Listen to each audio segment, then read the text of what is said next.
वन्दे जगत्कारणं वन्दे वन्नगभूषणं मृगधरं वन्दे पशूनां पते वन्दे सूर्यशशाङ्क।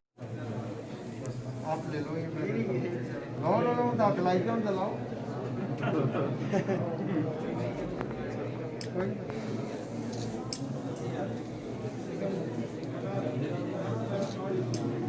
जिम्मेदारी पर बात ही नहीं। और पहले से ज़्यादा चौड़ी हो, जैसे मैंने हमीरपुर से लेकर बिलासपुर की सड़क बनवाई, लगभग 300 करोड़ रुपए इसके ऊपर खर्च किया। अगर उस तर्ज पर भी ये हमारा हाईवे बनकर तैयार होता है तब भी हिमाचल प्रदेश के लिए बहुत अच्छा होगा। हम उसी दिशा में लगे हैं ताकि इसकी चौड़ाई को थोड़ा बढ़ाया जाए, 4 लेन ना भी हो लेकिन एक अच्छा हाईवे बनकर तैयार हो, ताकि पठानकोट से लेकर यानी कि नूरपुर से लेकर शिमला तक वाया हमीरपुर इस सड़क का काम पूरा हो सके।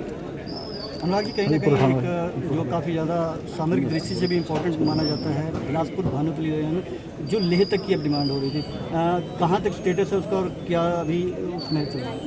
लेह लद्दाख में पीछे हिल काउंसिल के चुनावों में पार्टी का चुनाव कैंपेन लॉन्च करने गया था।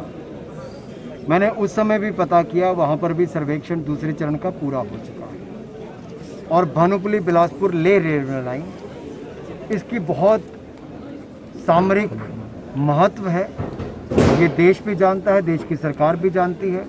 और यही कारण है कि जो यूपीए की सरकार के समय इसको तवज्जो नहीं दी गई, मोदी सरकार के समय पहले 20 किलोमीटर का काम भी शुरू हो गया, ज़मीन अधिग्रहण भी हो चुकी है, ठेका भी हो चुका है, और अगले 28 किलोमीटर जो बिलासपुर के हैं उस पर भी अगली प्रक्रिया शुरू हो गई है।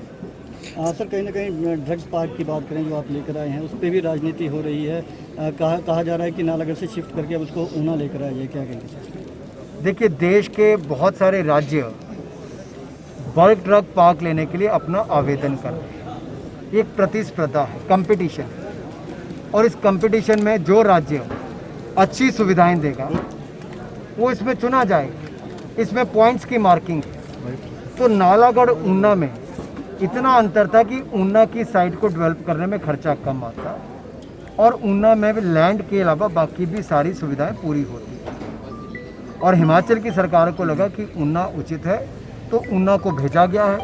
और मैं केंद्रीय मंत्री जो हमारे फर्टिलाइज़र और पेट्रोकेमिकल्स के, इनके साथ भी हम लोग मिले हैं, और फार्मास्यूटिकल्स के जो मंत्री हैं हमारे सदानंद गौड़ा जी, फार्मास्यूटिकल के और हमारे केमिकल फर्टिलाइज़र के, इनसे मैंने मिलकर मुलाकात की और उनको कहा है कि हिमाचल प्रदेश में देश की लगभग 40% जेनरिक ड्रग्स मैन्युफैक्चरर्स यहाँ पर है, और हो सके तो रॉ मटेरियल बनाने का ये जो बल्क ड्रग पार्क है ये हिमाचल में बनेगा, तो इससे हिमाचल में रोज़गार भी मिलेगा और बाकी इंडस्ट्री को भी रॉ मटेरियल सस्ता मिलेगा। सर, कांग्रेस का आरोप है जो रोहन टनल का उद्घाटन हुआ तो उसमें जो पट्टिका थी सोनिया गांधी, उसको गायब होने की कांग्रेस ने साजिश बताई है बीजेपी की, क्या कहेंगे? देखिए, अंधेरे में छिपकर पट्टिकाएं तोड़ना, पट्टिकाएं गायब करना, ये किसी और राजनीतिक दल की मानसिकता हो सकती है, भारतीय जनता पार्टी की नहीं। ये सच्चाई है कि अटल सुरंग माननीय मोदी जी और प्रेम कुमार धूमल जी, इन्होंने मांग की थी और अटल बिहारी वाजपेयी जी ने सन 2000 में इसकी घोषणा की, 2002 में शिलान्यास किया, जो पूरा रास्ता टनल के लिए बनना था। 2010 में सोनिया जी आई और उस समय भाजपा की सरकार यहाँ पर थी, हमने बड़ा कार्यक्रम किया, धूमल जी मुख्यमंत्री थे, उनका पूरा मान सम्मान किया। अगर हमने उस समय हज़ारों लोगों का कार्यक्रम करके मान सम्मान किया था तो हमारी संस्कृति में पट्टिकाएँ तोड़ना नहीं है। पट्टिका जो है वो सबको पता है, सुरक्षित है, वहीं पर है, और जहाँ पर उचित स्थान होगा वहाँ पर लगाई भी जाएगी। सर, बार बार कांग्रेस के बयान आते हैं कि डबल इंजन की सरकार कहा जा रहा था, लेकिन हिमाचल में कहीं भी डबल इंजन की सरकार नहीं दिख रही है, क्या स्टैंड रहेगा सर? अब किसी ने आंखें बंद कर रखी हो तो उसको दिखाना बड़ा मुश्किल है। हमीरपुर में मेडिकल कॉलेज, ऊना में पीजीआई अस्पताल, बिलासपुर में एम्स अस्पताल, देहरा और धर्मशाला में सेंट्रल यूनिवर्सिटी, ट्रिपल आईटी मंडी में, ईएसआई अस्पताल सुंदरनगर नेर चौक में, और इसके अलावा कई मेडिकल कॉलेज और आईआईएम सिरमौर।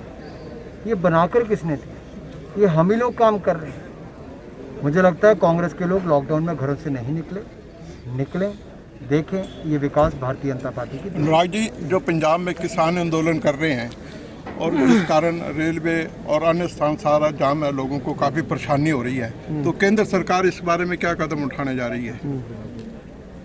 मैं एक बात तो पंजाब के किसान भाइयों बहनों से कहना चाहता हूँ, आप 2 मिनट के लिए सोचिए कि कांग्रेस के समय 2014 में केवल 12,000 करोड़ रुपया बजट था कृषि का। आज मोदी सरकार में कृषि मंत्रालय का बजट 1,34,000 करोड़। कांग्रेस के टाइम पर 2-2 हज़ार रुपया किसान के खाते में नहीं आता था, 6,000 रुपया साल का। नरेंद्र मोदी जी की सरकार ने 95,000 करोड़ रुपये किसानों के खाते में डाला। कांग्रेस के टाइम पे जो एमएसपी की खरीद होती थी, जो मूल्य मिलता था, उससे ज़्यादा मूल्य 32% से 73% ज़्यादा दाम मोदी सरकार ने पिछले 6 सालों में दी। खरीद भी हमने ज़्यादा की है, गेहूं की 73% ज़्यादा खरीद की और धान की 114% ज़्यादा खरीद की। तो खरीद भी ज़्यादा हुई अनाज की और मूल्य भी ज़्यादा मिला। और ये बिल जो हैं ये किसान के हितों के लिए है। जो लागत प्लस 50% मुनाफा, ये स्वामीनाथन कमेटी की रिपोर्ट थी, ये किसी ने लागू नहीं किया, मोदी सरकार ने लागू किया, किसानों के हित में था। मोदी सरकार वचनबद्ध है कि किसानों की आय दुगनी हो और 2022 तक हो, हम उसी दिशा में लगे हैं। हम 2022 को किसानों की आय दुगना करने का वर्ष देखते हैं। कांग्रेस पंजाब में अहिंसा फैलाकर भ्रमित करके किसानों को हाइड्रो प्रोजेक्ट जो लंबे समय से मांग थी उसको भी हमने पूरा किया। 66 मेगावाट का प्रोजेक्ट, जल्द ही इसका निर्माण कार्य शुरू होगा, क्योंकि इसकी जो टेंडर की प्रक्रिया है उसको लगभग 3-4 महीने का समय लगेगा और मुझे पूर्ण विश्वास है सन 2021 में इसका काम की पूरी ज़मीन पर शुरुआत होगी।